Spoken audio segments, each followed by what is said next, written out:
चंद्रपूरमध्ये शिवसेना युबीटीच्या नगरसेवकांना 1 कोटी मिळाले असा आरोप करणाऱ्या मनसेचे नेते संदीप देशपांडेंना संजय राऊतांनी नाव न घेता उत्तर दिले। 1 कोटीचा आरोप केला, ते पैसे मोजायला होते का असा सवाल राऊतांनी विचारला। तर सुपर प्रवक्त्यांना सुपर उद्धव ठाकरेंची भीती असा प्रतिटोला संदीप देशपांडे यांनी लगावला।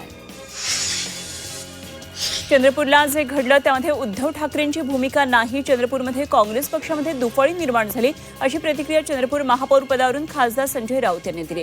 तसंच ज्यांनी चंद्रपूरमध्ये भाजपला पाठिंबा दिला त्यांच्यावर कारवाई होईल, त्यांना जाब विचारला जाईल असं राऊतांनी म्हटलंय।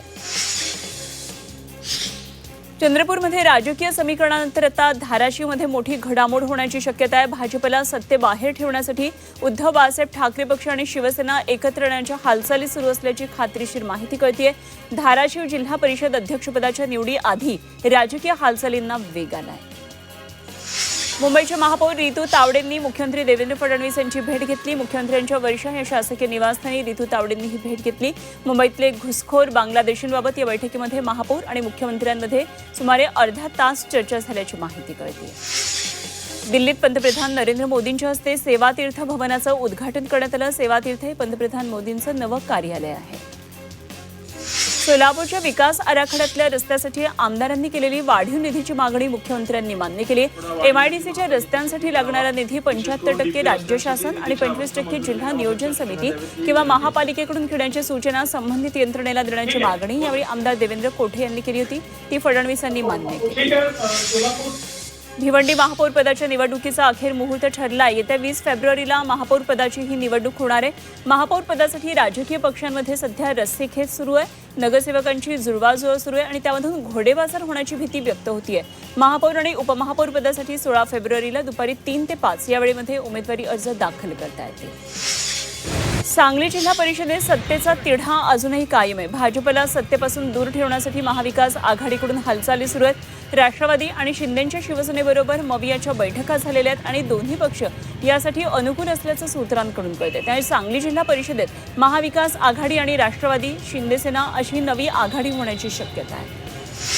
मावळ तालुक्यातल्या 5 जिल्हा परिषदेच्या जागा राष्ट्रवादीनं पटकावल्यात। या विजयानंतर आता सगळ्यांचं लक्ष हे जिल्हा परिषद अध्यक्ष पदाकडेच लागलंय आणि कुसगाव बुद्रुक इथून विजय झालेले संतोष राऊत यांचं नाव आघाडीवर असल्याची चर्चा आहे। मात्र अंतिम निर्णय पक्षश्रेष्ठींच्या बैठकीत होईल। नाशिक मनपाच्या स्थायी समितीसाठी सोमवारी महासभेचं आयोजन करण्यात आलं। एकूण 16 सदस्यांची निवड केली जाणार आहे। त्यामुळे आता नाशिकमध्ये राजकीय हालचालींना वेग आलेला आहे। पुणे महापालिकेत सभागृह नेतेपदी गणेश बिडकर यांची निवड झाली आणि नवनिर्वाचित महापौर मंजुषा नागपुरे यांनी याबाबतचं पत्र दिलंय। महापालिका निवडणुकीमध्ये भाजपनं सर्वाधिक 119 जागा जिंकलेल्या आहेत। Multilevel parking, EV charging station, महिलांसाठी स्वच्छतागृह अशा कामांसाठी महापालिका आता ॲक्शन मोडवर आली आहे। जिल्हा नियोजन समितीच्या बैठकीमध्ये 1500 कोटींच्या आराखड्याला मंजुरी देण्यात आली। यामध्ये मनपाच्या विकास कामांना प्राधान्य देण्यात आलं आहे। नाशिक शहरातल्या मेलेननगर झोपडपट्टीतल्या अतिक्रमण हटवण्यासाठी प्रशासनानं सकाळपासून सुरुवात केली आहे। कारवाई दरम्यान कायदा आणि सुव्यवस्था राखण्यासाठी मोठ्या प्रमाणात पोलीस बंदोबस्त तैनात करण्यात आला। पंढरपूर शहरातल्या पद्मावती उद्यान आणि छत्रपती शिवाजी महाराज उद्यानामध्ये नगर परिषद कर्मचारी, शालेय विद्यार्थी, सामाजिक संघटनांकडून स्वच्छता मोहीम राबवण्यात आली आहे। येणाऱ्या भाविकांना पंढरपूर स्वच्छ आणि सुंदर दिसावं यासाठी नगरपालिकेच्या माध्यमातून कायम प्रयत्न केले जातील असं मत यावेळी नगराध्यक्षांनी व्यक्त केलं। म्हाडाचं मुंबई मंडळ आठवड्याभरामध्ये प्रथम येणाऱ्याच प्रथम प्राधान्य योजनेअंतर्गत 120 घरांच्या विक्रीसाठी नोंदणी सुरू करणार आहे आणि या योजनेअंतर्गत घरं घेण्यासाठी आधार कार्ड, पॅन कार्ड, जात प्रमाणपत्र, जात वैधता प्रमाणपत्र बंधनकारक करण्यात आले। वाशिम जिल्ह्यात 686 नवीन आपले सरकार सेवा केंद्र सुरू करण्यात येणार आहेत आणि त्यामुळे विविध दाखले, परवाने आणि इतर ऑनलाईन शासकीय सेवा नागरिकांना आता अधिक सुलभ आणि जलद मिळणार आहेत। मुंबईतल्या जागतिक दर्जाचं शहर बनवण्यासाठी राज्य सरकारनं ॲक्शन प्लॅन जाहीर केलेला आहे आणि मुंबईचा पुनर्विकास, प्रदूषण नियंत्रण आणि पायाभूत सुविधांसाठी हा निर्णय घेण्यात आल्याची माहिती उपमुख्यमंत्री एकनाथ शिंदे यांनी दिली आहे। महाशिवरात्रीनिमित्तानं संभाजीनगरच्या घृष्णेश्वरमध्ये मोठी गर्दी होते, त्यामुळे आज वेरूळमध्ये स्वच्छता मोहीम राबवण्यात आली आहे। जिल्हाधिकारी कार्यालयातले सर्व अधिकारी, कर्मचारी या स्वच्छता मोहिमेमध्ये सहभागी झाले होते। देशभरातून लाखो भाविक दर्शनासाठी येतात, त्यामुळे भाविकांना अस्वच्छतेचा त्रास होऊ नये म्हणून स्वच्छता मोहीम राबवण्यात आली। सिडकोनं पालघर जिल्ह्याचा चेहरा बदलण्याचा आता निर्धार केलाय आणि केळवे रोड परिसरामध्ये 126 एकराहून अधिक जमीन विकून त्या ठिकाणी खासगीकरणातून भव्य निवासी टाउनशिप उभारण्यात येणार आहे.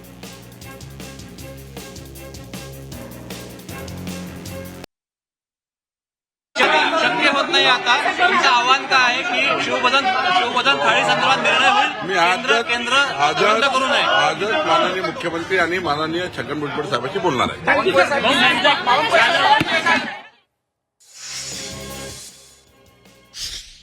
तर आपण ही बातमी पाहत होतो. नागपूरमधून चंद्रशेखर बावनकुळे यांना शिवभोजन थाळीचे जे व्यवस्थापक असतात, जे चालक असतात, त्यांनी अशा प्रकारे घेराव घातलेला होता. त्याचप्रमाणे महत्त्वाचा निर्णय जो काल एनए बाबतचा झालेला होता, या संदर्भात त्यांनी सविस्तर माहिती सांगितली. जाऊया पुढच्या बातम्यांकडे. बातम्यांचा आढावा झटपट.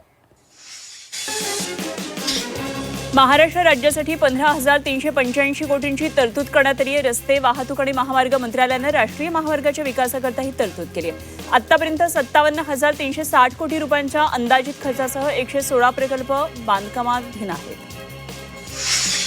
तृतीयपंथीयांसाठी केंद्र सरकारनं राष्ट्रीय हेल्पलाईन सुरू केली आहे. या पोर्टलवर राष्ट्रीय हेल्पलाईन क्रमांक 14427 उपलब्ध करून देण्यात आले आणि या हेल्पलाईनद्वारे योजनांची माहिती, अर्ज प्रक्रियेचं मार्गदर्शन, विविध अडचणींचं निराकरण तसंच तक्रारी नोंदवण्याची सुविधा दिली जाणार आहे. पोलीस भरती प्रक्रियेनिमित्तानं पुण्यामध्ये पाषाण रस्त्यावर वाहतुकीत बदल करण्यात आलेत आणि दररोज पहाटे 4 ते संध्याकाळी 6 या वेळेमध्ये अंतर्गत रस्ते वाहतुकीसाठी बंद असते. राज्यात पोलीस भरती प्रक्रिया सुरू आहे. भंडारा जिल्ह्यामध्ये मोठ्या प्रमाणात उमेदवार भरतीसाठी दाखल झालेत. पोलीस भरतीसाठी आलेल्या मुलांच्या बॅगा तपासण्याच्या सूचना देण्यात आलेल्या आहेत. उपमुख्यमंत्री सुनेत्रा पवार पुण्यातल्या पदाधिकाऱ्यांच्या बैठकीत भावूक झाल्या. आपल्याला अजित पवारांचं स्वप्न पूर्ण करायचं आहे आणि आपल्या पाठीशी कोणी नाही असं समजू नका. मी कार्यकर्त्यांच्या पाठीशी भक्कम उभी आहे असं आश्वासन सुनेत्रा पवारांनी कार्यकर्त्यांना दिले. दरम्यान अजित पवार ज्या काटेकोर पद्धतीनं काम करायचे तसंच काम आपल्याला करायचे असं त्यांनी कार्यकर्त्यांना म्हटलं.